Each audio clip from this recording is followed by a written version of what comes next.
Voy a leer un extracto está en los escritos 2, en esta edición, en la última del siglo XXI, en el tomo 2 de Lacan, en la dirección de la cura, en la página 571, para encontrarla fácil.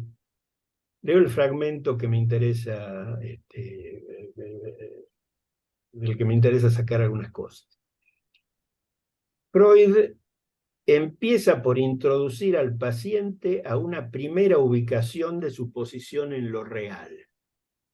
Primero lo leo y después comento. Aunque ello hubiese de arrastrar una precipitación, no tengamos miedo de decir una sistematización de los síntomas. Es en una dirección de la cura que se ordena, según un proceso que va de la rectificación, dice, de las relaciones del sujeto con lo real hasta el desarrollo de la transferencia y luego a la interpretación, donde se sitúa el horizonte en el que se entregaron a Freud los descubrimientos fundamentales. Queda planteada la cuestión de si no es por invertir ese orden por lo que hemos perdido ese horizonte. Hasta ahí lo que extracté de dos fragmentos que extracté textuales de dos o tres párrafos de esa página de Lacan. Me voy a detener en detalles. Dice, Freud empieza por introducir. O sea, empieza a introducir. Introducir no es ya estar. Introducir no es ya haberse metido, no es ya estar. Introducir es un prolegómeno, tiene algo de prolegómeno. Es un paso hacia introducir. Introducir al paciente a una primera ubicación de su posición en lo real. Una primera, no dice a su posición, a su ubicación en lo real. No, dice una primera. ¿Sí? Si hay una primera es porque podrán haber una segunda y una tercera y varias más. No sabemos. Aunque ello hubiese de arrastrar una precipitación. O sea, que aquí hay una precipitación, efectivamente, que hace a la lógica del significante en lo discursivo, ¿no?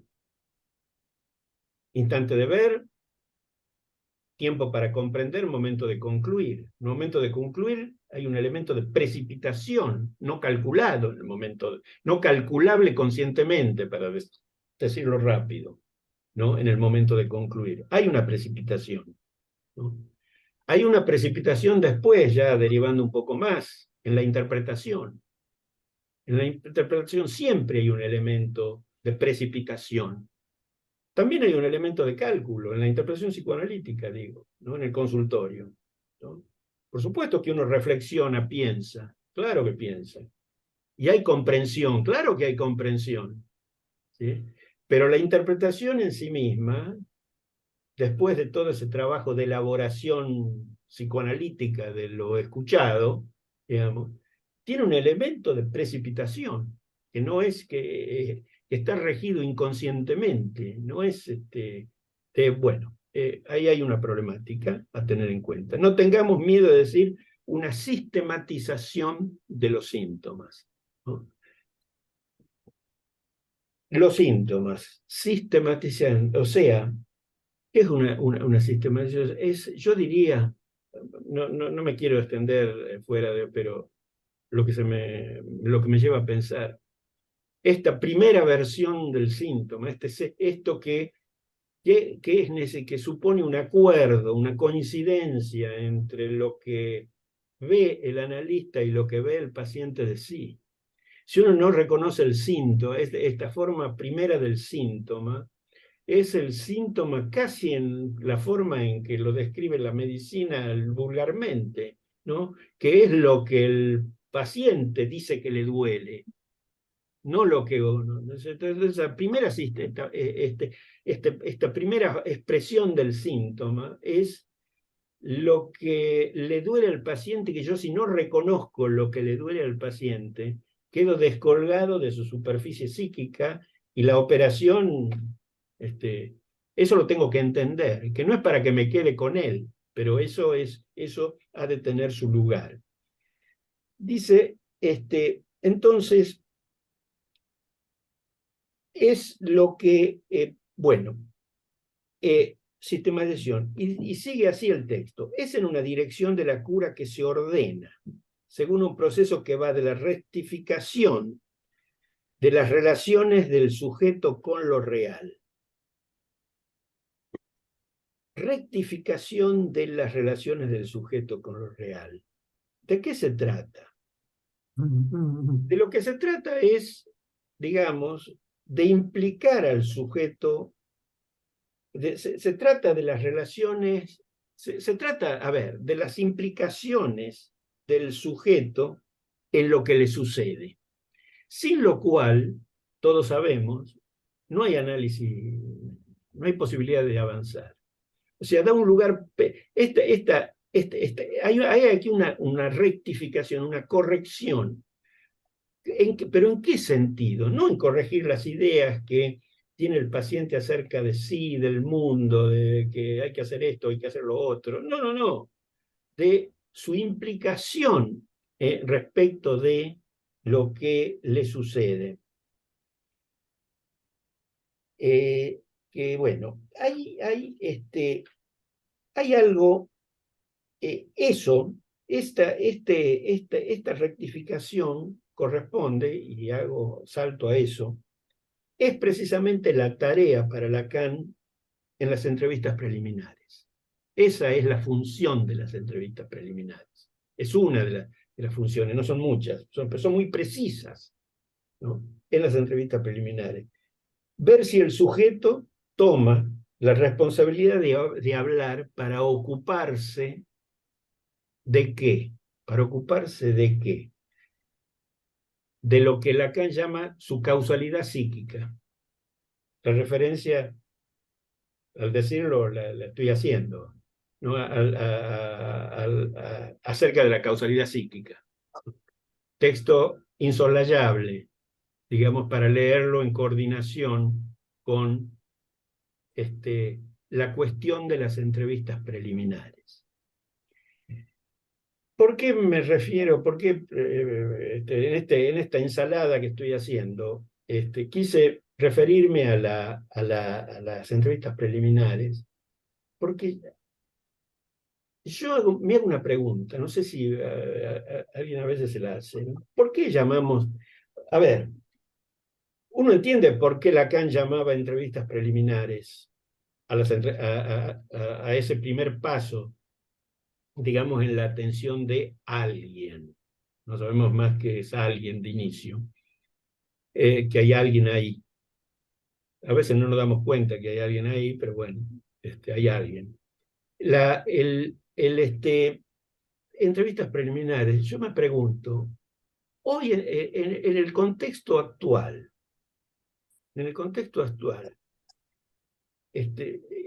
¿no habría que hablar de primeras entrevistas en vez de entrevistas preliminares? Me hago la pregunta. ¿Por qué? Para no dar tan por supuesto que las primeras entrevistas son preliminares de un análisis. No necesariamente las primeras entrevistas llevan al inicio de un análisis. Ahora, pero esto no es una novedad, esto ya estaba en Freud. Freud, precisamente, y también en Lacan, aquí hay convergencia plena en esta perspectiva, ¿no? Freud hace ¿cómo lo llama? Análisis de prueba, digamos, ¿no? Tratamiento de prueba, un periodo de prueba, una etapa de prueba. No toma al paciente inmediatamente. Se da 2 o 3 semanas, ¿no? considera que antes necesita ver cómo, necesita conocer algo de la persona antes de concluir que hay que empezar un análisis. No lo toma, pero esto es explícito, ¿eh? No es que lo toma, pero no lo dice. No, no, es explícito, ¿no? Vamos a hacer vamos a ver, quisiera conocerlo bien, no sé, estoy imaginando, ¿no? Vamos a ver, ¿no? Cómo anda, si esto, digamos, y o sea, se toma un periodo previo, digamos, pero no solo para él conocer más, digamos, para conocer del paciente y ver qué posibilidad y cuál es su posición en relación a lo que le pasa. ¿Cuál es su posición? Es exactamente, digamos, en el fondo de la cuestión, es saber si está loco o no está loco. Lo digo directo, saber si está loco o no está loco, porque si está loco, estando en una posición loca, digamos mejor, digamos, no hay posibilidad de análisis, digamos. O sea, tiene que salir el paciente de la posición de locura para poder iniciar su análisis. ¿Qué es una posición loca? Bueno, ahí tenemos la referencia acerca de la causalidad psíquica, ¿no? Donde Lacan está muy clara la diferencia entre psicosis y locura. La locura no es la psicosis, tampoco la neurosis, bueno, pero la locura tiene que ver ahí tiene tres formas, ¿no? Dice ahí Lacan: el ser hablado por otro, la posición del alma bella, que se desentiende o no considera que tenga nada que ver con las cosas que le pasa y en las que está metido, siempre son otros, ¿no? Y la posición de infatuación.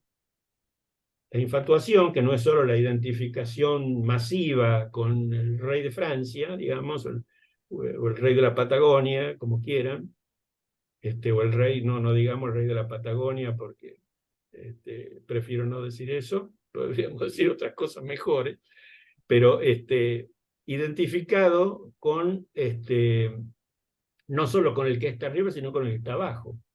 Puede estar completamente identificado, locamente identificado con la posición de ser el último orejón del tarro, como decimos en eh, en nuestros términos, ¿no?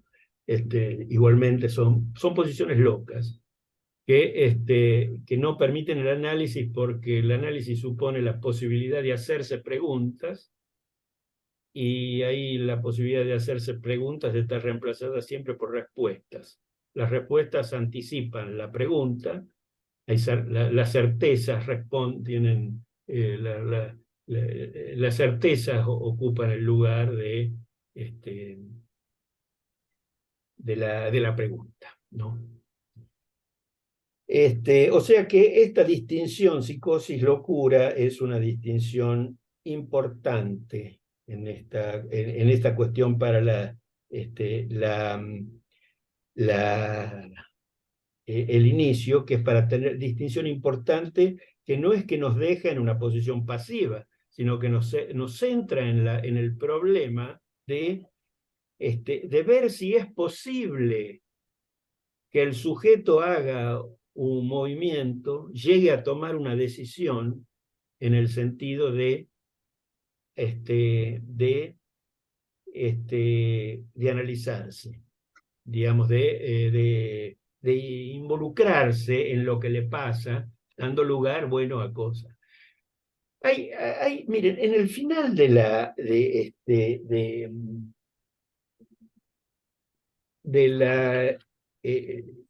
la última página, a ver, de la solenización del tratamiento, a ver si estoy acá o no. No, disculpen un instante. No, es sobre psicoterapia. Creo que es sobre psicoterapia. El de 1905.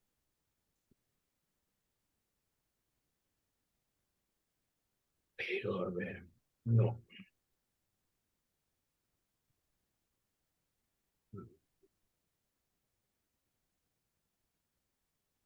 Estoy extendiéndome más de lo que quería, pero aguanten un instante.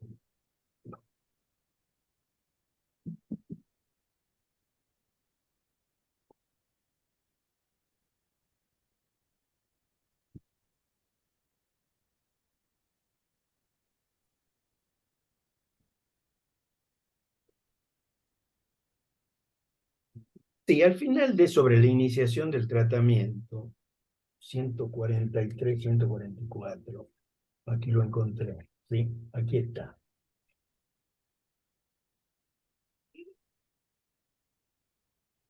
O sea, a dónde va a parar, miren, todo el desarrollo sobre la iniciación del tratamiento va a esta cuestión. Él va a decir que la marcha del tratamiento, o sea, cómo va a andar un tratamiento, depende, por un lado, en primer lugar, de que haya padecimiento y del deseo de sanar. Las dos cosas van juntas. Cuanto más me duele, más me quiero sacar el dolor de encima, ¿no? O sea, el deseo de sanar, dice. Y lo fundamenta, lo muestra, es clarísimo Freud. Siempre Freud es claro, a uno le suena claro y no es que se le hacen fácil por eso, ¿eh? Pero dice que no alcanza, que para poder avanzar en el trabajo que hay que hacer, que no es de bocadillo fácil, que no es ligero, que es importante que contar, que el paciente se haya enterado. ¿Y quién lo va a enterar si no somos nosotros, si no es el analista? Digamos, se haya enterado que para resolver aquello que lo aqueja, y se puede, claro que se puede. Él no tiene problemas en prometer la curación. La curación es posible, les dice. Claro que es posible, se puede curar. No niega eso. Pero no le dice que es difícil, que difícil. Sí, bueno, es difícil. Pero supone mucho trabajo, supone un trabajo que él va a tener que hacer. Digamos que él sabe, y hoy en día todo el mundo lo sabe, que un tratamiento es largo, pero es largo no porque las peras necesitan tiempo para madurar. No, no. Es largo porque tiene mucho trabajo para hacer, porque hay trabajo para hacer, porque las cosas, y bueno, etcétera. Bueno, tiene trabajo por hacer, va a tener que invertir en eso, esfuerzo, trabajo, además de plata, tiempo, ¿no? Pero que sí, hay posibilidades, ¿sí? de curarse de. Bueno, pero para que eso, además del entendimiento que tiene que acompañar el deseo de curar y que hay que producirlo, hay que enseñarle, esa es tanto la idea de Freud como de Lacan en las entrevistas preliminares, digamos, que hay que enseñarle, eso no alcanza, digamos, tampoco, si es que necesita otra cosa. Y esa energía que moviliza, es la energía que Freud lo dice así, es la energía que moviliza la transferencia, la relación con el médico, dice Lacan, dice Freud. A mí me gusta, al costado, me gusta mantener la expresión médico en Freud. Podría ser psicólogo, podemos cambiarla por psicólogo, no importa, eso es coyuntural. No dice psicoanalista, digamos, ¿no? No está todo el tiempo, ¿no? Es el médico, no identifica a Freud al psicoanalista con el médico, ¿no? Está muy claro eso. Pero bueno, me fui por las ramas. Las energías que moviliza la transferencia. Entonces, aquí la transferencia. ¿Qué es la transferencia en este plano? No, a ver, este es todo un tema que sería para desarrollar, pero obviamente no lo voy a hacer. ¿Qué es la transferencia ahora? ¿Por qué creo que algo hay que quisiera decir sobre la transferencia en este párrafo de Lacan? Porque precisamente, este, El segundo paso, eran 3 pasos, ¿sí? Primero, la rectificación de las relaciones del sujeto con lo real. Segundo, el desarrollo de la transferencia. Y tercero, recién la interpretación. Y él lo que va a decir es que el psicoanálisis, todo ese psicoanálisis que él viene analizando minuciosamente a lo largo de todo el escrito, digamos, tiene en común que ha invertido los términos de este proceso como Freud lo pensaba. Y ha puesto la interpretación primero, el desarrollo de la transferencia como el instrumento para llegar a la rectificación, a una rectificación finalmente, pero no de las relaciones del sujeto con lo real como él lo dice, sino de la rectificación de las relaciones del paciente con el mundo objetivo en el que vive, y que el analista sabe cómo hay que pensarlo, por eso la identificación después con el analista. O sea, el orden dado la vuelta, ¿sí? Eso es, en pocas palabras, apretadamente, lo que Freud está diciendo, lo que Lacan proponía. Y entonces, ¿qué consonancia con estos últimos párrafos sobre la iniciación del tratamiento? Porque dice la transferencia, y dice, por ejemplo, dice, pero aclare, cosas que están ahí en ese breve párrafo, pero la transferencia no es que cura por sí sola, dice, salvo por un lapso breve, puede curar por sí sola, puede curar, la transferencia cura, pero por un lapso breve, dice. Es la sugestión, obviamente, ¿no? Es la sugestión cura, claro que cura la sugestión, por un lapso breve. Para que pueda curarse de manera sostenible, ¿no? Tener una economía sustentable, digamos, dicen los economistas, hoy escucho uno por todas partes. El analista debe guiar esas energías hacia lo inconsciente mediante la interpretación. Otro lugar común. Estoy diciendo cosas obvias, pero bueno, situándolas, ¿no? En el párrafo final, página 100, les doy la referencia porque no tiene desperdicio, no sé quién se va a poner a leer ahora de nuevo toda sobre la iniciación del tratamiento, pero en la página 148 del volumen 12, el tomo 12 de Amorrot, dice así: restan pues transferencia e instrucción. ¿Qué expresión? O sea, hay una función de instrucción del analista en el sentido de llevarlo, ¿no? De utilizar la transferencia. ¿En qué sentido? En el sentido, no es la transferencia, no es la interpretación de la transferencia, no, es la transferencia entendida como el desarrollo de la transferencia como el desarrollo de una confianza suficiente como para dar un paso siguiente en dirección a qué. Confianza, ni siquiera confianza consciente, porque el mismo Freud se encarga de decir que no hace falta que el paciente, para iniciar un análisis, confíe en que el método lo va a curar, o que confíe en el analista. Puede pensar que el analista es un crápula incluso, ¿no? La cuestión es si está dispuesto, si su posición es, si está dispuesto a seguir las instrucciones del analista para tratarse, ¿no? Es decir, la regla fundamental. Y ahí está la regla fundamental. Fíjense que sobre iniciación del tratamiento, respecto de las reglas que hay, las reglas posibles de haber, las que no son, las que no pueden haber, la famosa de entrada para Freud, la famosa comparación con el ajedrez, ¿no?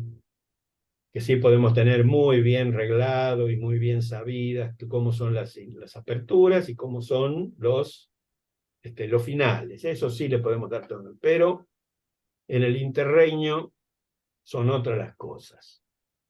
La única regla, puede uno decir así un poco ligeramente, son la asociación libre y la atención flotante.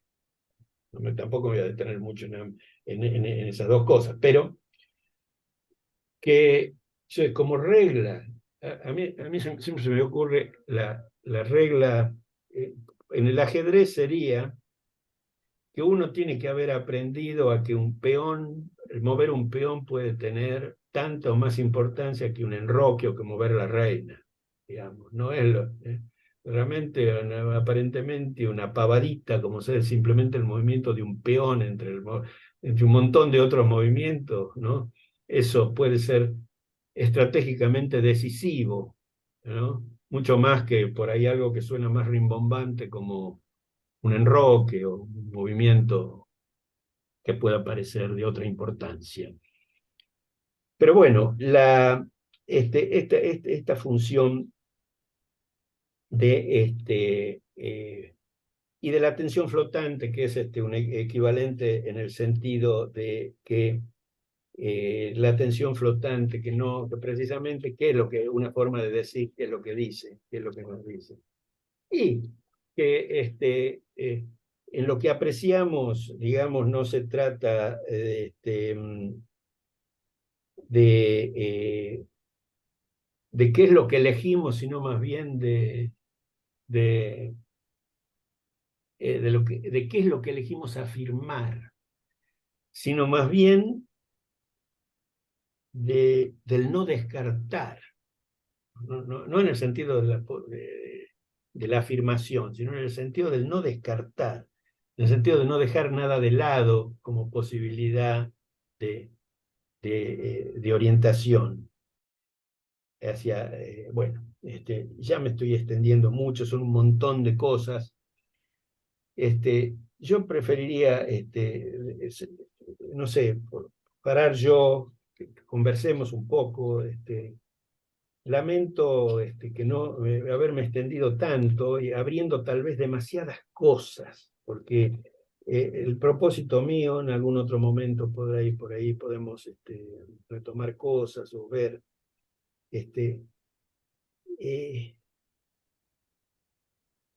de ver cómo abrir nuevas cosas, abrir nuevas preguntas sobre, en el sentido, digamos, de realizar un trabajo comparativo, de más detalle,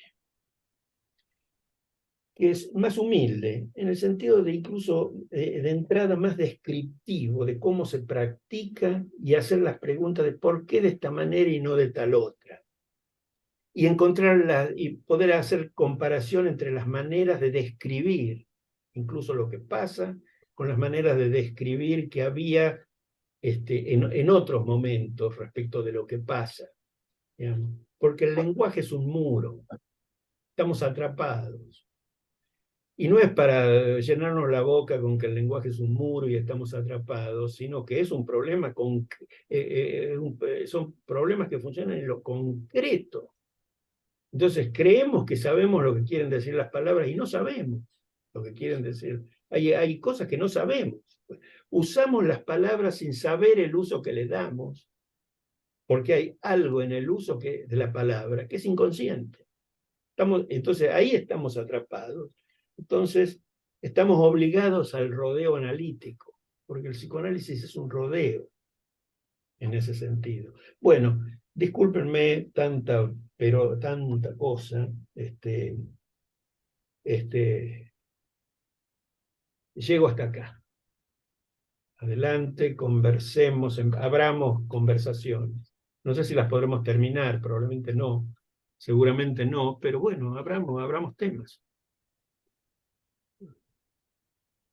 No, una pregunta que me hacía cuando vos empezaste sobre el problema de la extensión del psicoanálisis y la cuestión de que cada época, ¿no? tiene su psicoanálisis. Este,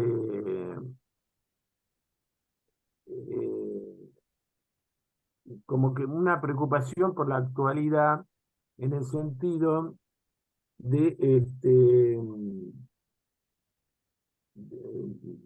de la extensión también de las otras prácticas, las prácticas de psicoterapia, que me parece que vos estás marcando, ¿no? Y ahí me preguntaba sobre el papel de la represión, porque este, en Freud había una resistencia de la cultura a todo lo que venía a traer eh, el psicoanálisis, sobre todo la etiología sexual de los síntomas y la sexualidad infantil, por ejemplo, ¿no? Para decir algunas de las cosas.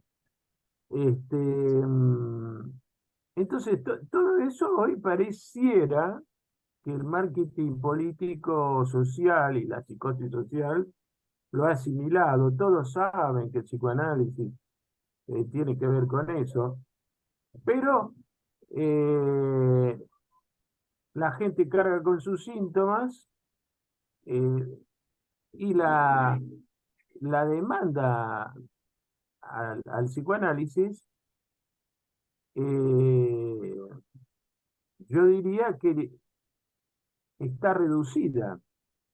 Es decir, me pregunto esto, ¿no? Globalmente, el psicoanálisis no ocupa un lugar en la cultura, un lugar subversivo ni relevante, más bien ha sido como neutralizado.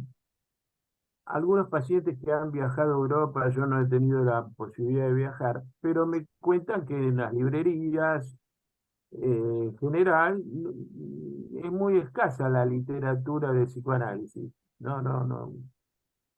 No aparece como un producto cultural de cierto valor, digamos, ¿no?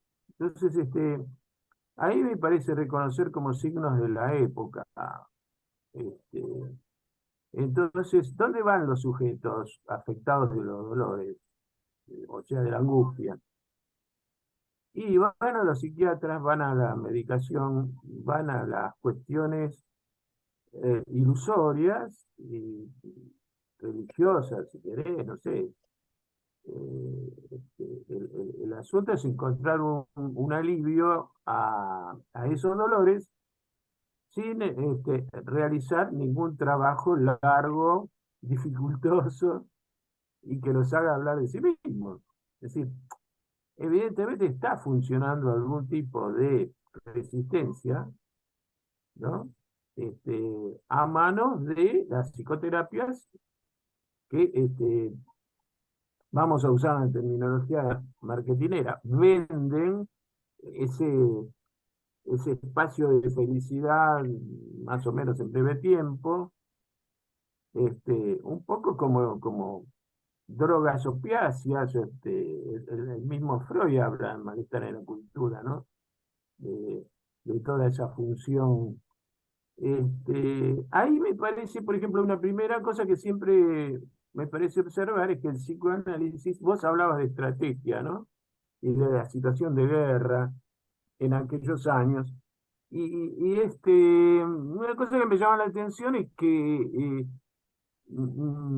pareciera que en general, estoy hablando de nadie en particular, ¿no? La práctica de los psicoanalistas se volcó sobre puertas adentro, por decir así, y no hay una expresa y manifiesta lucha contra las psicoterapias, es decir, en el orden no de una denuncia trivial, sino en el orden de lo que debería ser para nosotros la interpretación de la resistencia que eso supone, ¿no? Bien. Y el estado alienado del sujeto que surge, alienado lo digo en un sentido casi social, político, no la alienación que vemos nosotros en el esquema, ¿no? Del seminario 11, sino el o también en ese sentido, ¿no? El estar alienado en el otro que te promete la salvación, etcétera, etcétera. No veo a los psicoanalistas ocupando espacios públicos y difundiendo la doctrina, valga la... Sí, sí, sí. Me van a culpar de religioso, pero digo, difundiendo la doctrina y diciendo, muchachos, se equivocan acá, están ocultando la verdad.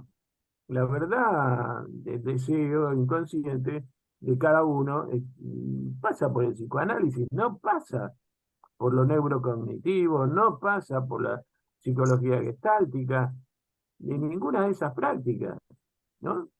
Este, esa es una primera cuestión que yo veo que cae, no del lado de los otros que hacen la de ellos, sino que cae del lado de nosotros psicoanalistas, me ubico en una especie de brecha, dicotomía, no me gusta grieta, pero bueno, es decir, que silenciamos estos temas, me parece.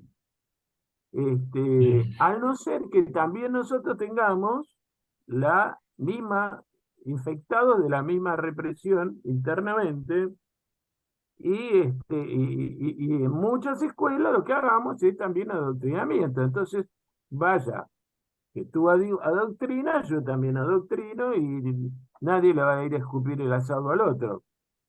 Entonces hay una cuestión muy ética ahí, no sé.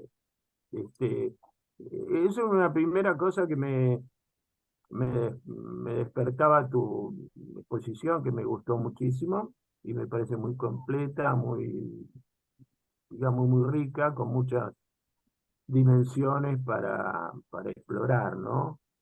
La dejo ahí al pie. Una es la cuestión de que ya en el psicoanálisis, cuando viene alguien, bueno, las preliminares o las entrevistas, primeras entrevistas, sí, yo también le doy mucha importancia. Y ahí me parece que hay una cuestión que yo la sintetizo, no sé qué te parece a vos, pero o a todos, de poder entender el síntoma como demanda, cuando alguien, ese alguien, entre comillas, llega, a la posibilidad de poder pasar a la demanda del síntoma. Es decir, ¿dónde está la verdad de esto, no? Porque en la primera vuelta es muy raro que pueda detectarla, no detectarla porque soy un detector de mentiras, sino detectarla con el consultante, digamos, ¿no? Bueno, nada, me parece que es importante lo que vos estás diciendo respecto a la práctica, ¿no? ¿Puedo decir algo?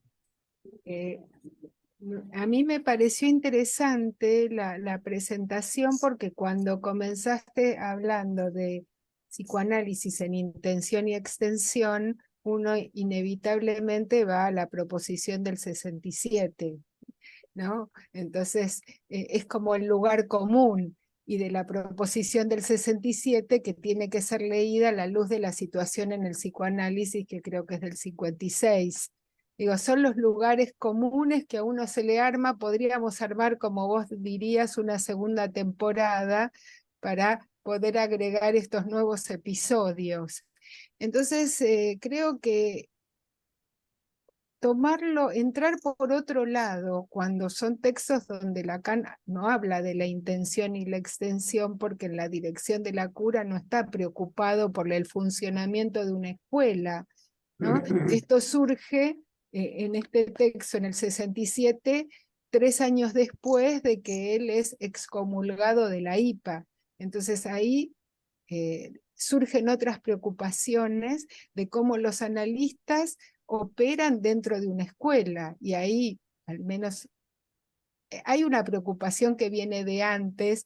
Cuando estábamos en la cátedra, seguramente Raúl podés recordar que le dimos bastante vuelta a ese texto que es de una ironía total, que es Situación en Psicoanálisis, que es 1956, que es cuando Lacan tenía otros problemas estando en la IPA, porque los problemas de escuela me parece que son inherentes a toda persona que ocupa algún lugar dentro de la escuela. Bueno, nosotros, no sé si todos los de este grupo, alguno está en alguna escuela y tiene otro tipo de, o ha estado, ¿no? No es mi caso. Entonces los problemas que se arman son de otra índole, ¿no? Porque uno no está en una escuela, no tiene problemas, pero también me puedo preguntar por lo que es el psicoanálisis en intención y extensión. Y después la cuestión del síntoma es un problema también, porque ¿qué es el síntoma? ¿No? ¿Qué es el síntoma definido en el punto de vista actual, en la actualidad?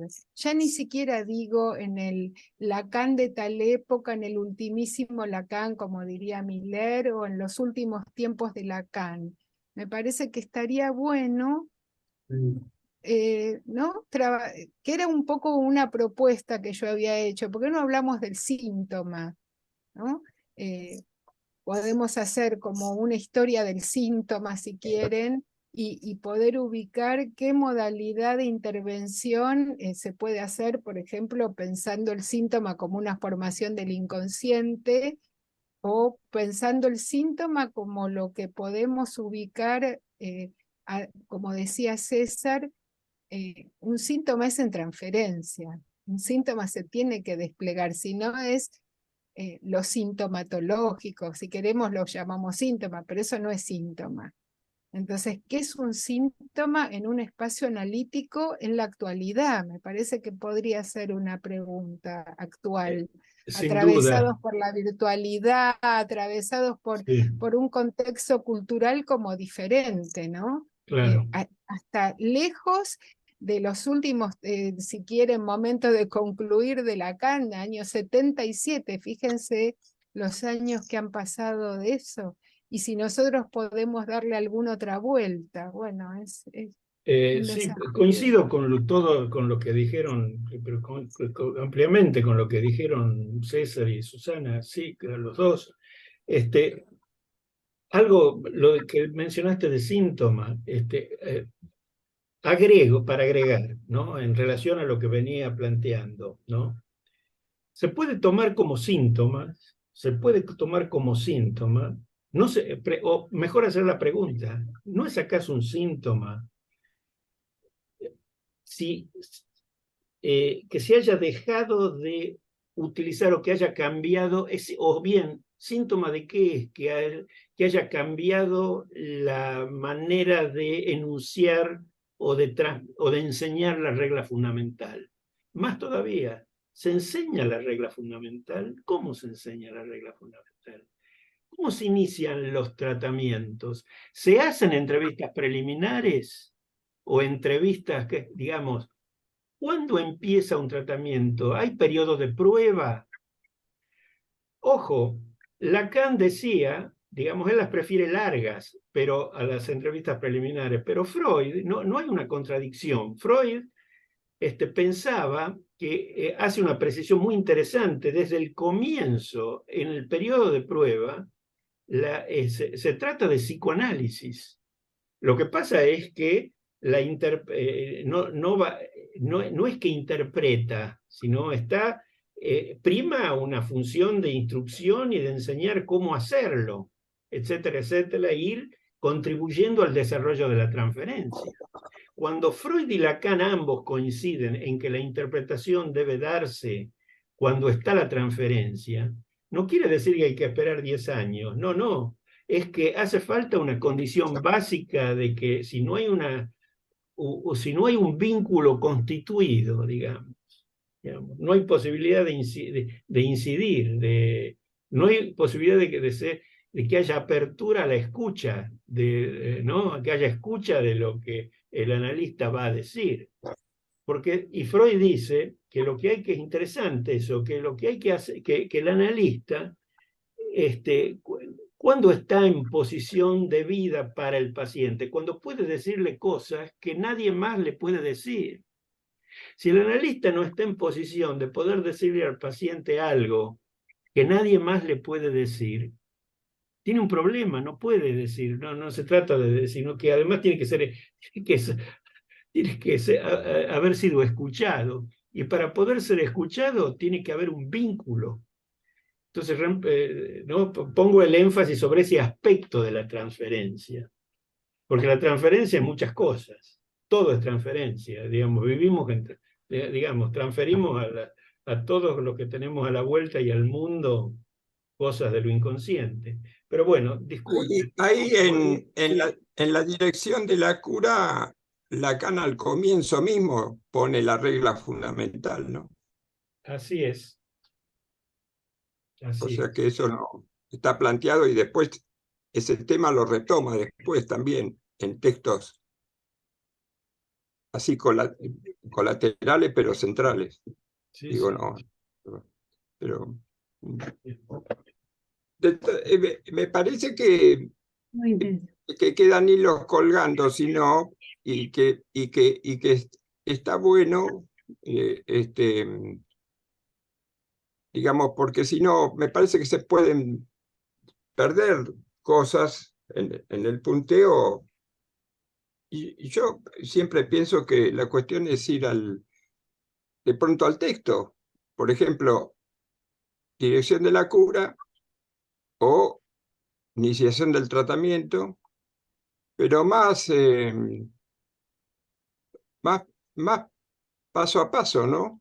Pero bueno, claro, eso implica por ahí hacer más largo el asunto, pero, pero lo mismo me parece con relación al síntoma, ¿no? Sí, sí, yo estaba Entonces, escribiendo que me tengo que ir, disculpen, bueno, me quedé un poquito más de claro, lo que podía, bueno, porque si no la queda verdad, sí, digamos, como un como un enunciado peloteo, vacío. como Sí, un peloteo, y después se olvida, digamos, ¿no? Ya que, digamos, estamos hablando de análisis, sí, si no hay una vuelta, ¿no? Y se intercalan un tema, otro tema, y bueno, quedó un conversatorio, como se diría ahora, que es el término televisivo. Lo de César me parece bien, César, principios y valores. ¿Cómo? No te... No, por lo de la doctrina, digo, principios y Ah, valores. Hay que tener cuidado con los principios y valores. No, pero está bien, claro, la doctrina. Yo quería decir ya estamos terminando, obviamente, pero Sí. lo que dice Raúl ahí a mí me pareció muy bueno, ¿no? A mí El también me resultó muy recorrido, interesante. realmente. Muy Ahora, interesante. cuando Lacan abre su escuela, o sea, cuando abre su escuela, antes era él dando los seminarios, en fin, y su claro. grupo. Y cuando la cierra, ¿no? Eso que es muy drástico y que me parece ejemplar, ¿no? Cuando él habla de restaure el filo cortante de su verdad, ¿no? De Freud, y que vuelva a llevar la praxis original, estoy leyendo, ¿no? Que son 2 renglones, que él instituyó con el nombre de psicoanálisis, al deber que le corresponde en nuestro mundo, Claro. que mediante una crítica asidua denuncie en él las desviaciones y las concesiones. Y ahí Desviaciones y está. concesiones que amortizan su progreso al degradar su empleo. Y cierra cuando él termina en el 80 y vuelve a decir el mismo párrafo. Dice, cierro con lo mismo que dije hace 15 años o 20, no sé. Ahí está la ética, ¿no? Claro, ahora lo de lo público, digamos, en las redes, digamos, ¿no? Que creo que César te referías a eso. Sí, uno a veces quisiera, ¿no? Cuando ve ciertas, es un tema complicado, yo qué sé, yo no sé si a veces es como que es exponerse ahí a una degradación televisiva, viste, que salvo ciertas núcleos de las redes que son un poco más, digo, por lo que vos decías, ¿no? De Sí, hacer público la cuestión, pero a veces puede quedar en una, es un tema muy, te morfan las redes, ¿viste? Te morfan. En las redes me refiero a la televisión, por ejemplo, las cosas más así, ¿no? Porque no estoy hablando ahora de las nuevas redes, digamos, ¿no? Los debates televisivos y todo, es una cosa, bueno, es un tema. A veces uno también Germán, por tiene ahí, ganas de esto escuchar es esto. interesante para seguirlo, Germán. Sí, Tenemos sí, que sí, no, dejar, no, era esto. lamentablemente tenemos que dejar. Querría decirles antes de terminar, ahí está Linda Cuellar, Giselle Rojas, Analía Galmarini, que nunca estuvieron acá. Gracias por haber entrado a curiosear en este espacio. Este, bueno, por ahí después si quieren, les puedo pasar información sobre actividades que tengamos en este espacio, que no son grandes actividades, son las reuniones de este tipo que solemos tener. Pero bueno, saludos para todos. Bueno, gracias por la escucha. Gracias por tu exposición y Sí, bueno, muy bueno. bueno, Hasta otro momento. saludos.